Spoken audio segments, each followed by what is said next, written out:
السلام علیکم ناظرین، میرا نام فردوس خان اور آج ہم جانیں گے یوسف علیہ السلام کا واقعہ۔ یوسف علیہ السلام کا ذکر اللہ تعالیٰ نے قرآن میں سورہ یوسف میں کیا ہے اور یہ اتنا بہترین واقعہ ہے کہ اللہ تعالیٰ نے خود اس کی تعریف کی ہے۔ اگر آپ کو نبیوں کے واقعات میں، نبیوں کی ہسٹری میں انٹرسٹ ہے تو پلیز چینل کو سبسکرائب کر لیجیے۔ تو چلیے شروع کرتے ہیں ایک حقیقت واقعہ یوسف علیہ السلام کا۔ تو آج ہم جانیں گے یوسف علیہ السلام کا بھائیوں کو حقیقت بتانا، یعقوب علیہ السلام کا خاندان مصر میں وفات۔ بہرحال حضرت یعقوب علیہ السلام نے اپنے بیٹوں سے فرمایا، دیکھو ایک بار پھر مصر جاؤ اور یوسف اور اس کے بھائی کی تلاش کرو اور اللہ کی رحمت سے نا امید اور مایوس نہ ہو، اسی لیے کہ اللہ کی رحمت سے نا امیدی کافروں کا شیوا ہے۔ یوسف علیہ السلام کے بھائیوں نے تیسری بار پھر مصر کا ارادہ کیا اور شاہی دربار میں پہنچ کر اپنی پریشانی بیان کی اور خصوصی کرم کی درخواست بھی کی۔ حضرت یوسف علیہ السلام نے پریشانی کا حال سنا تو دل بھر آیا اور آپ سے ضبط نہ ہو سکا کہ خود کو چھپائیں اور راز ظاہر نہ ہونے دیں۔ آخر فرمانے لگے، کیوں، تم جانتے ہو کہ تم نے یوسف اور اس کے بھائی کے ساتھ کیا معاملہ کیا جبکہ تم جہالت میں ڈوبے ہوئے تھے؟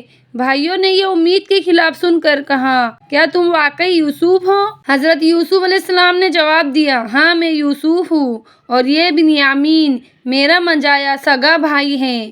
اللہ نے ہم پر احسان کیا اور جو آدمی برائیوں سے بچے اور مصیبتوں میں ثابت قدم رہے، اللہ نیک لوگوں کا اجر برباد نہیں کرتا۔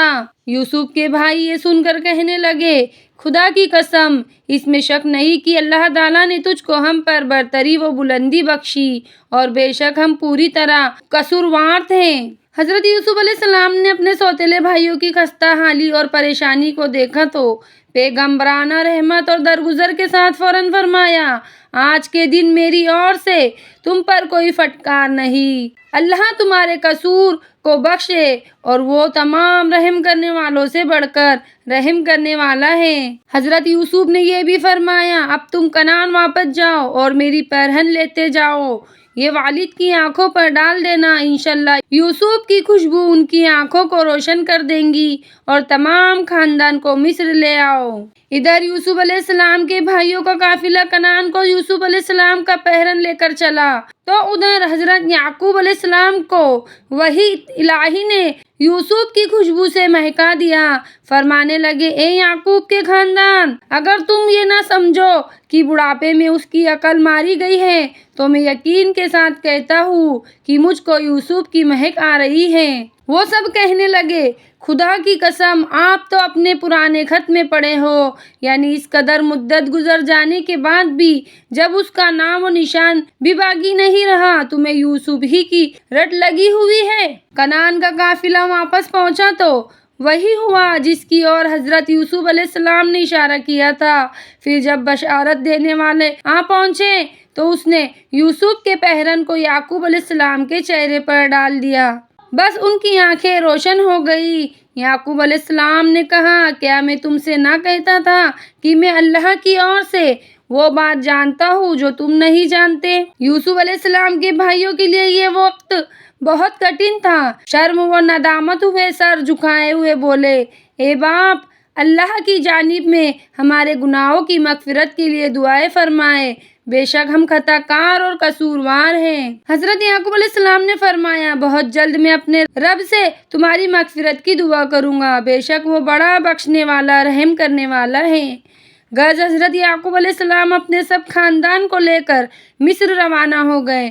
توریت کے مطابق مصر آنے والے 70 لوگ تھے۔ جب حضرت یوسف علیہ السلام کو اطلاع ہوئی کہ ان کے والد خاندان سمیت شہر کے قریب پہنچ گئے تو وہ فوراً استقبال کے لیے باہر نکلے۔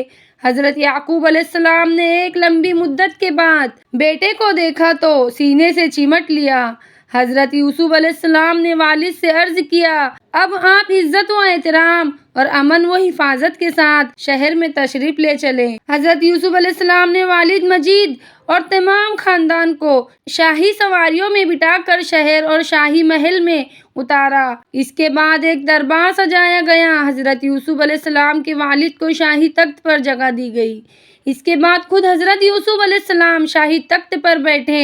اس وقت درباری حکومت کے دستور کے مطابق تخت کے سامنے تعظیم کے لیے سجدے میں گر پڑے، یعنی ماں باپ اور بھائی ان کے سجدے کی تعبیر جو انہوں نے بچپن میں دیکھا تھا وہ اس سجدہ تعظیم سے پورا ہوا۔ پچھلے نبیوں کی امت میں شاید ہی جائز رہا ہو، لیکن نبی اکرم صلی اللہ علیہ وسلم نے اس قسم کے تعظیم کو اپنی امت کے لیے حرام قرار دیا ہے اور ان کو ذات الہی کے لیے محسوس بنایا ہے۔ یوسف علیہ السلام کے تمام خاندان والوں نے بھی یہی عمل کیا ہے۔ یہ دیکھ کر حضرت یوسف علیہ السلام کو اپنے بچپن کا زمانہ یاد آ گیا اور اپنے والد سے کہنے لگے، اور یوسف نے کہا، اے باپ، یہ ہے تاثیر اس خواب کی جو مدت ہوئی میں نے دیکھا تھا، میرے پروردگار نے اسے سچا ثابت کر دیا۔ اوپر کے واقعات کے اچھے خاتمے سے متاثر ہو کر یوسف علیہ السلام بے اختیار ہو گئے اور اللہ کی جانب میں اس طرح دعا کی، اے پروردگار، تو نے مجھے حکومت عطا فرمائی، باتوں کا مطلب اور نتیجہ نکالنا تعلیم فرمایا، اے آسمان و زمین کے بنانے والے، تو ہی میرا کارساز ہے دنیا میں بھی اور آخرت میں بھی، تو یہ بھی کیجیے کہ دنیا سے جاؤ تو تیری فرما برداری کی حالت میں جاؤ اور ان لوگوں میں داخل ہو جاؤ جو تیرے نیک بندے ہیں۔ توریت کے مطابق اس واقعے کے بعد حضرت یوسف علیہ السلام کا تمام خاندان مصر ہی میں آباد ہو گیا۔ تاریخی حوالوں سے کہا جاتا ہے کہ حضرت یوسف علیہ السلام نے اپنی زندگی کے لمبے عرصے کو مصر ہی میں گزارا، اور جب ان کی عمر 110 سال کی ہوئی تو ان کی وفات ہو گئی، تو ان کو ایک ہنوت نامی ممی کر کے تابوت میں محفوظ رکھ دیا، اور ان کی وصیت کے مطابق جب موسیٰ علیہ السلام کے زمانے میں بنی اسرائیل مصر سے نکلے تو اس تابوت کو بھی ساتھ لے گئے اور اپنے باپ دادا کے سرزمین ہی میں لے جا کر سپرد خاک کر دیا۔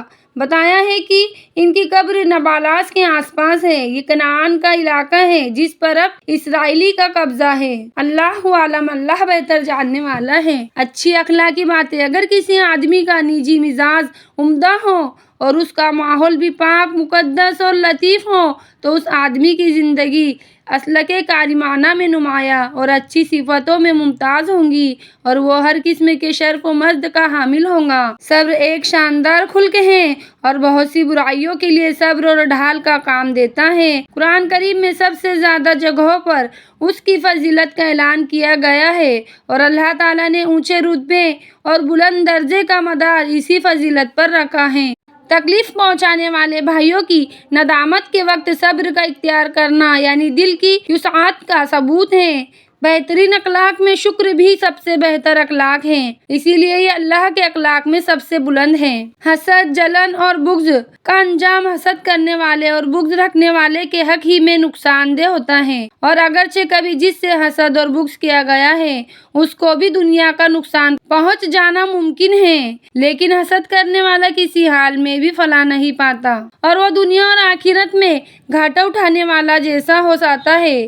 علاوہ اس کے کہ توبہ کر لے، حسد والی زندگی کو چھوڑ دے۔